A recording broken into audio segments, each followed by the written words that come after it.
कक्षा 11वीं, विषय भौतिक शास्त्र, अध्याय 14 और ये हैं तरंगें। इनके आज एक अंक के प्रश्नों पर हम डिस्कशन करते हैं। तो चलिए इसका पहला प्रश्न देखते हैं। सही विकल्प का चयन करना है। पहला प्रश्न है, ध्वनि तीव्रतम चलती है और ये ऑप्शन है वायु में, जल में, निर्वात में। तो ये चलती हैं स्टील में ये तीव्रतम चलती हैं।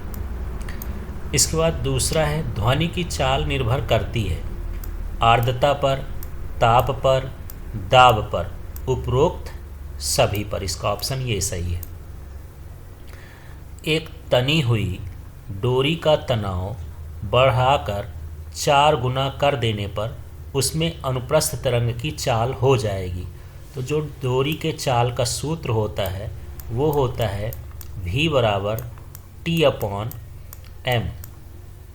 और यदि हम इसका जो तनाव है T है, यदि इसको हम 4 गुना कर देंगे, 4 कर दिए तो रूट के बाहर जब निकलेगा तो कितना हो जाएगा, ये 2 हो जाएगा। अर्थात ये कितने बढ़ जाएगी, 2 गुनी बढ़ जाएगी।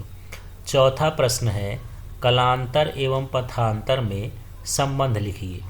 तो ये डेल्टा फाई ये कलांतर कहलाया और डेल्टा एक्स पथांतर कहलाया। तो डेल्टा फाई = 2π/λ डेल्टा एक्स।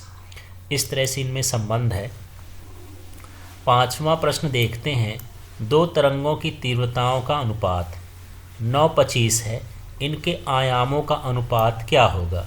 तो आयाम जो होते हैं वो तीव्रता के वर्ग के ये होते हैं। मान लीजिए पहला आयाम हो गया, ये जो आयाम का वर्ग होता है वो तीव्रता के बराबर होता है। तो ये A2 हो गया और ये कितना हो जाएगा, 9/25। यदि यहाँ पर हम वर्ग हटाएंगे तो ये वर्गमूल निकालना पड़ेगा। तो इसका वर्गमूल 3 हो गया, इसका मतलब 5 हो गया। तो इनका अनुपात कितना हो जाएगा, 3:5। इस तरह से हम हल कर लेंगे। इसके बाद जो है छठवां प्रश्न है, एक खाली बर्तन जल से भरा जा रहा है। बर्तन से आने वाली ध्वनि की आवृत्ति, तो ये ध्वनि की आवृत्ति क्या होती जाती है, बढ़ती जाती है। इसके बाद 7वां प्रश्न देखते हैं।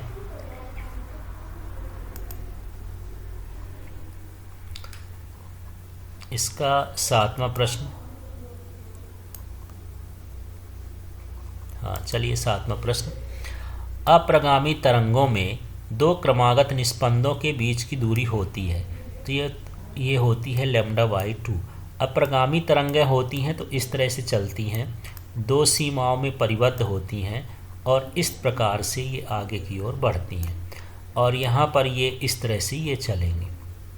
तो इसमें जो है यहाँ तक की जो दूरी होती है, ये जो उसका अधिकतम आयाम होता है, इसको बोलते हैं प्राइस्पंद और यहाँ बोलते हैं निस्पंद। तो ये निस्पंद से निस्पंद की दूरी क्या हो जाती है, λ/2। क्योंकि यहाँ से यहाँ तक की पूरी दूरी लैम्डा होती है, तो निस्पंद से निस्पंद की दूरी क्या हो जाएगी, λ/2। 8वां प्रश्न है, वायु में उत्पन्न ध्वनि तरंगें होती हैं। तो ये अनुदैर्ध्य तरंगें होती हैं, वायु में उत्पन्न ध्वनि तरंगें। अब हम बात करते हैं रिक्त स्थानों की पूर्ति करिए। तो पहला प्रश्न है, बहुत कम अंतर की 2 आवृत्तियों की तरंगें एक साथ संसूचित की जाती हैं तो खाली स्थान उत्पन्न होता है। तो यहाँ पर विस्पंद उत्पन्न होता है। दूसरा प्रश्न है, व्यतिकरण की घटना में खाली स्थान संरक्षण का नियम लागू होता है। तो यहाँ ऊर्जा संरक्षण का नियम लागू होता है व्यतिकरण में। तीसरा प्रश्न है, ध्वनि तरंगें खाली स्थान में गमन नहीं कर सकती हैं। तो ये निर्वात में गमन नहीं कर सकती हैं क्योंकि इनको माध्यम की आवश्यकता होती है। चौथा प्रश्न है, 0 डिग्री सेल्सियस ताप तथा सामान्य दाब पर वायु में ध्वनि का वेग खाली स्थान होता है। तो ये 332 मीटर प्रति सेकंड होता है इसका मान। 5वां इसका प्रश्न है, आवर्तकाल के व्युत्क्रम को खाली स्थान कहते हैं। आवर्तकाल का व्युत्क्रम आवृत्ति कहलाता। आवृत्ति का सूत्र होता है ये ν = 1/T। तो यहाँ आवर्तकाल का व्युत्क्रम क्या कहलाएगा, आवृत्ति कहला जाएगा। चलिए अब आगे के प्रश्न को देखते हैं। तो यहाँ प्रश्न है सही जोड़ी। तो सही जोड़ी करके देखते हैं इसमें क्या है।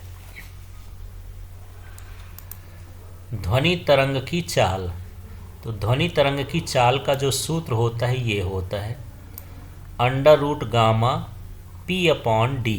तो पी का मतलब प्रेशर है, दाब, और डी का मतलब घनत्व, और गामा का मतलब विशिष्ट ऊष्मा अनुपात।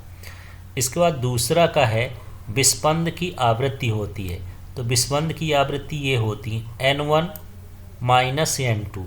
ये लगभग बराबर होती है, ज़्यादा अंतर नहीं होता, इसलिए ज़्यादा अंतर नहीं है, इसलिए इसको इस तरह से दर्शाया गया है।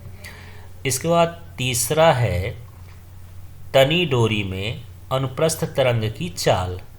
तो ये तीसरे का जो है ये क्या है, डी है।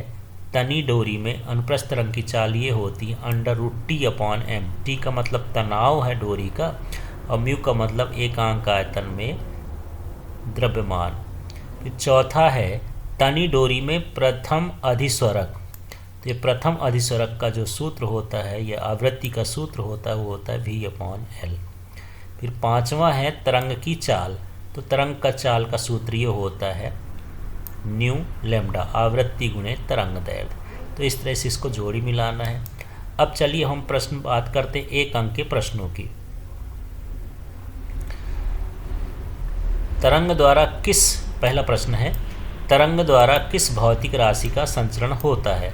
तो तरंग द्वारा ऊर्जा का संचरण होता है। दूसरा प्रश्न है व्यतिकरण के लिए दोनों तरंगें कैसी होनी चाहिए। तो दोनों तरंगें कला संबद्ध होनी चाहिए। तीसरा प्रश्न है बंद आर्गन पाइप में किस प्रकार के सन्नादी प्राप्त होते हैं। तो ये विषम सन्नादी प्राप्त होते हैं। चौथा है सम सन्नादी क्या होते हैं। तो वे स्वर जिसकी आवृत्ति मूल आवृत्ति के समगुणक होती है उन्हें सनादी कहते हैं, सम सनादी। अब इसके बाद पांचवा है नियत ताप पर वायु में आर्द्रता बढ़ने पर ध्वनि के वेग पर क्या प्रभाव पड़ता है। तो ध्वनि का वेग बढ़ता है। इस तरह से एक अंक के प्रश्न है तरंग वाले चैप्टर से। अगले वीडियो में हम 2 अंक के प्रश्नों को समझेंगे। Thank you.